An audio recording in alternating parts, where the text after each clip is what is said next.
In the dark of the woods, some monsters stalk with teeth, others with claws. But one creature hunts with 1,000 blades, and shadows are its snare.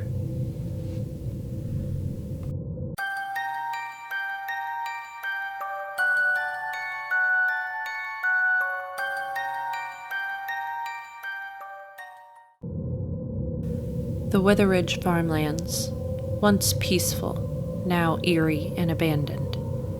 Barns sag into ruin, fences lean broken, and fields lie empty. Metallic quills jut from fence posts, doors, and trees, like silent warnings. At the old watchtower, Iris and Fiona studied the monster map as faint glows pulsed from the trophies placed before. Silas's lantern sputtered, then flared with a harsh, steady light. His dry voice echoed from the flame. Fear was sharp, but blades are sharper. Something out there hunts with more precision than you've ever faced. The girls exchanged a look. Sharper than Iris's spear? Fiona said, half grinning. Let's hope your sister's spear isn't the first test. The lantern light flickered unnaturally, stretching shadows across the stone floor. Iris narrowed her eyes. She didn't like how the shadows seemed to stick. Before leaving, Iris insisted they couldn't keep fighting in worn traveling clothes. They needed proper hunting garb. Fiona agreed immediately, digging through trunks of fabric, old leather scraps, and tools. They worked late into the night, sewing with needles and thread taught to them by their mother. The flickering lamplight cast their work in a warm glow. Iris stitched a dark feather-trimmed jacket reinforced at the shoulders, with bracers for protection. A hood hung low over her dark blonde hair, and she strapped her short spear neatly across her back beside her crossbow. She looked every bit the crow's talon, sharp, sleek, and steady. Fiona fashioned a patchwork cloak, wild with color, anchored by her favorite piece, a deep purple hood. She sewed secret pockets everywhere, giggling as she tested hiding smoke bombs and marbles in the seams. Shimmy got a purple saddle blanket with patchwork trim, stitched by Fiona's hand to match. The paint horse snorted proudly as Fiona adjusted the straps. For a moment, the sisters laughed together, proud of their handiwork. It almost felt like home. The next morning, they rode Shimmy toward the Witheridge farmlands. Mist curled between the trees. Suddenly,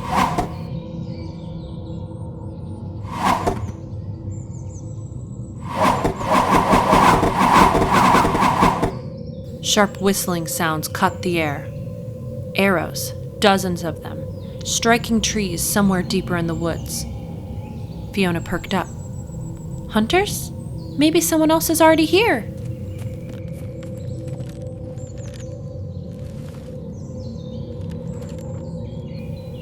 Iris tilted her head, listening carefully. The sounds came too fast, too steady, like a storm of arrows loosed without pause. No, not hunters. Too fast, too many. That's something else. The sisters fell silent. Fiona's excitement faded into unease as Shimmy carried them onward. The forest felt suddenly crowded with danger they could not yet see. They reached an overgrown meadow, swallowed by weeds and shadow, where even the wind seemed too afraid to blow. The grass bowed in silence around a half-collapsed wooden fence, and there, slumped unnaturally as if dropped mid-step, lay the skeletal remains of a woman. Her bones were draped in tattered linen, long since bleached to gray. Shattered milk jugs lay scattered in a broken trail behind her, and one cracked pail was still clutched tight in her bony fingers. But it was the quills that stopped them cold. Black, Barbed quills jutted from her ribs, her spine, and her shoulder blades. Dozens of them, piercing clean through. They looked like massive porcupine spines or elongated sewing needles, but older than rust and humming with something unnatural. Where bone met barb, strange dark threads seemed to grow, like roots or veins, weaving her body into the meadow. Fiona's voice dropped to a whisper. It looks like she was sewn into the earth. Iris stepped closer, kneeling with quiet precision. She reached out and touched one of the quills. It pulsed under her fingers, a low, eerie vibration, like a tuning fork, struck in a grave. And the threads haven't broken, not even after years, Iris said. The meadow around them seemed to shift, as if breathing in. The trees leaned closer. The tall grass ceased its motion. The whole world was holding its breath.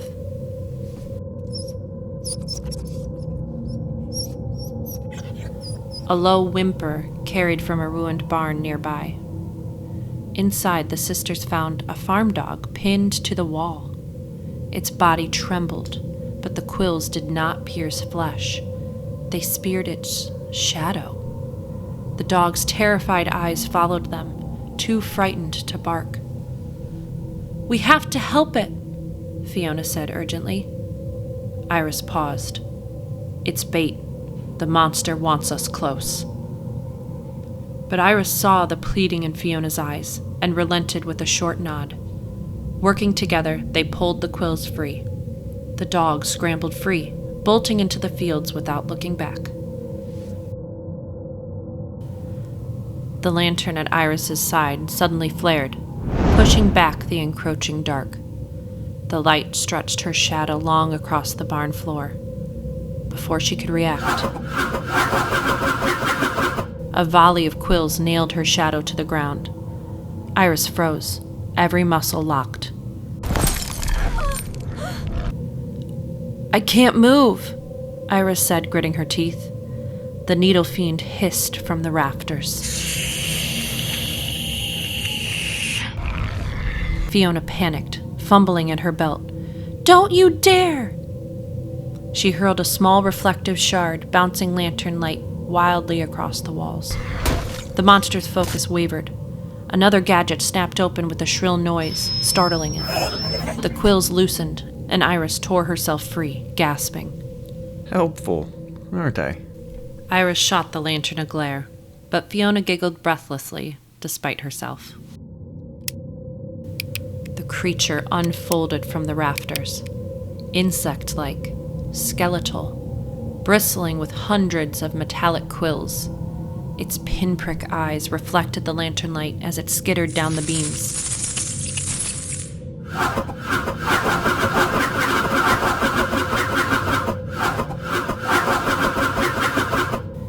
It fired volleys in every direction.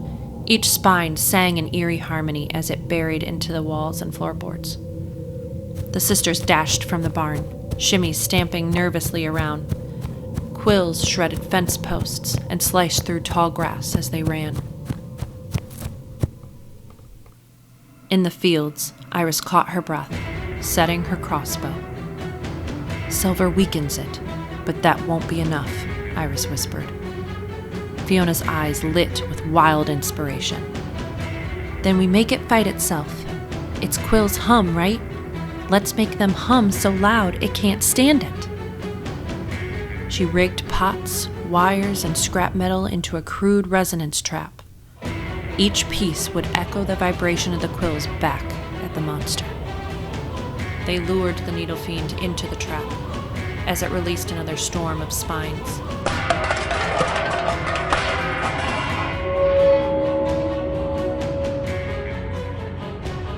The pots and wires clanged and wailed, amplifying the hum into a deafening resonance. The monster staggered, its own body vibrating violently. Quills cracked and shattered under the strain. Fiona darted in and out, setting distractions.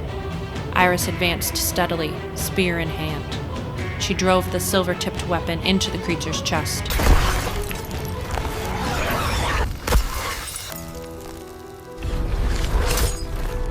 just as she fired a crossbow bolt deep into its thorax. The Needlefiend convulsed.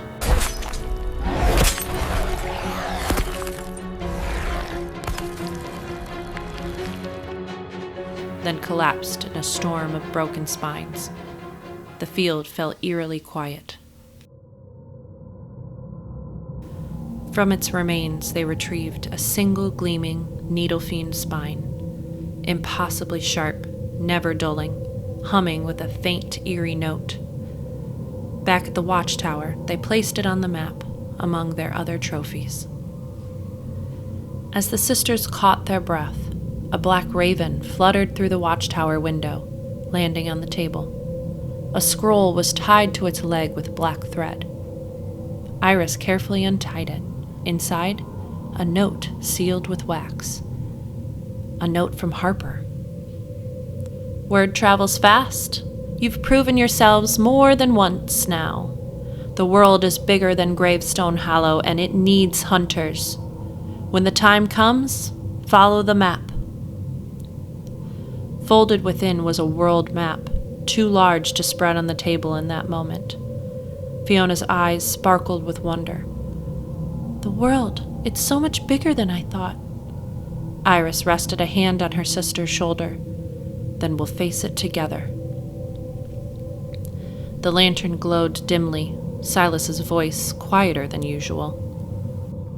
You've done well, but every hunter must choose. Will you stay safe at home, or step into a world that will never let you rest? Decide carefully. You won't be able to return.